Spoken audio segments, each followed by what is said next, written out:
Now, what I was just covering was more accommodation based, but I'm going to go into universal design. But I thought it'd be good to kind of get a little definition of accommodation and universal design. So, accommodation is available to specific students registered with the disability office on campus. It's meeting a legal standard of access for a specific student, generally by modifying course content and ensuring those students can participate. And you're providing some type of modification.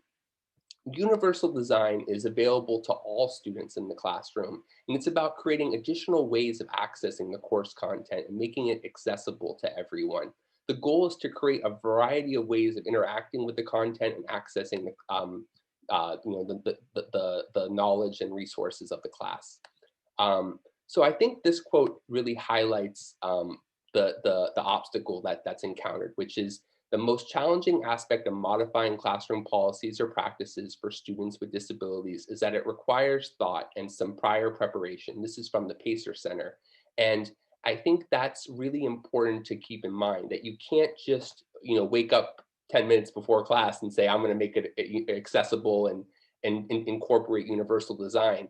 You need to be thinking about that from the very beginning. When you look at how our buildings are designed, there's accessibility standards that they're trying to meet from the get-go, and the building itself is constructed to meet those standards at the start. So you want to think about universal design when you begin any designing your course.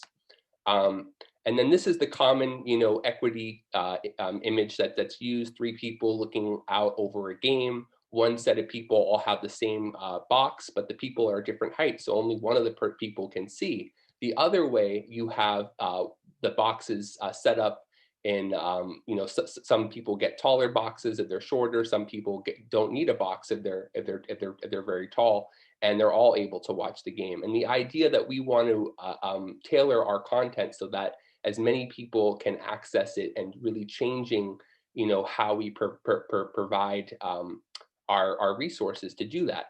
So this is, to me, another little cartoon here about how assessment is done in the classroom. And a lot of times we all use the same type of assessment. So this is an image of like a monkey, a penguin, an elephant, a goldfish, a seal, and like a dog. And the teacher saying, for a fair selection, everybody has to take the same exam. Please climb that tree. And obviously only the monkey's really going to succeed with that. The elephant's going to have a hard time. So what it kind of is showing is that we want to be looking at a variety of assignments. So over here, I kind of listed out some different assignments that are, some alternative assignments that can be really helpful instead of the traditional test or essay. An example that I think what happens sometimes is that professors, don't realize that that whatever the class is, even if it's like a science or math class, there's still an opportunity for there to be creativity. An example is that I took an anatomy class, and in this anatomy class, I was able to put on a play about the stomach with my group mates, and we actually made it rhyme.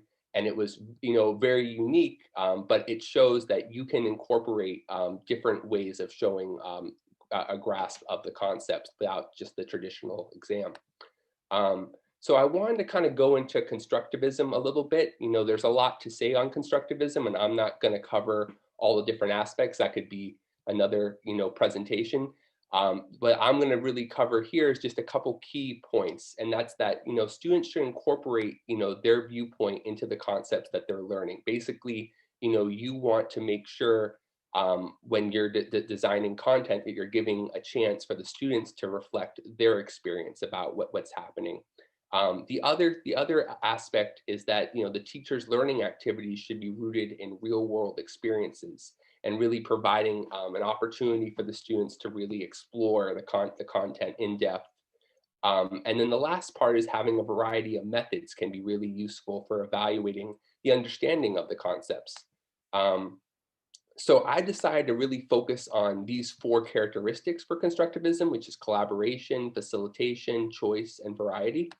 And in collaboration, what we're really talking about is providing a space, whether it be in person or online, where there can be classroom discussion and posts to share, so students can share their reaction to the content, and letting them bring in their personal experience and how that content ties in.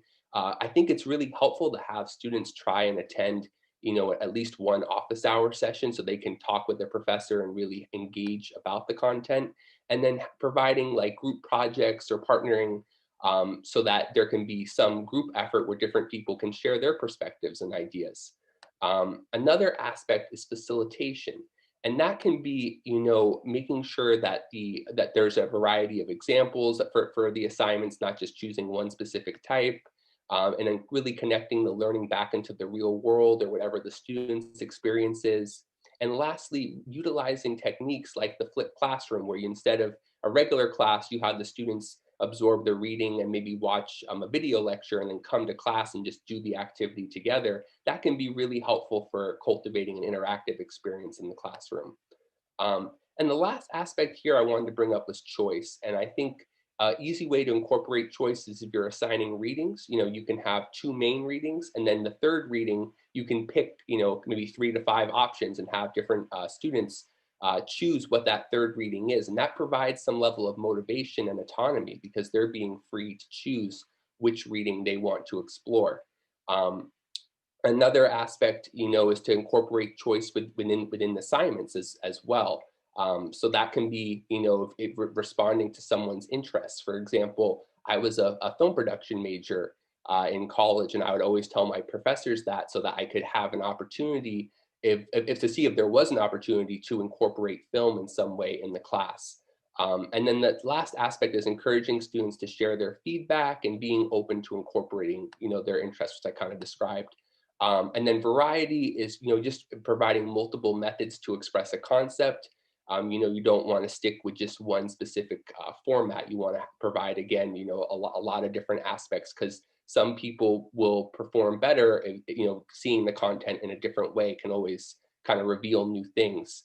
And again, soliciting feedback is really important. Sometimes you can do that through polling and, even asking the class, is this working? Are you understanding it?